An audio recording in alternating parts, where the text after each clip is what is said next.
শুধু মানুষ হতভাগা একটা প্রাণী যে আল্লাহর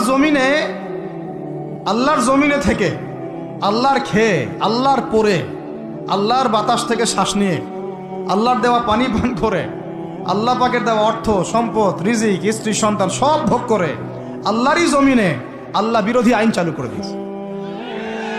এই মানুষই একটা হতভাগা প্রাণী। মন খারাপ করেন না, আমার কথা রাগ করেন না, এগুলো বাস্তব।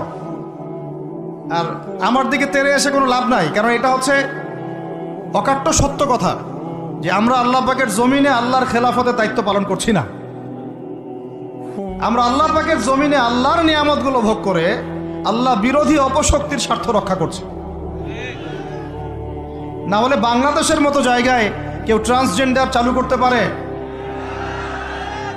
একটা 90% মুসলিমের দেশে কেউ সুদভিত্তিক ব্যাংকিং সিস্টেম চালু করতে পারে?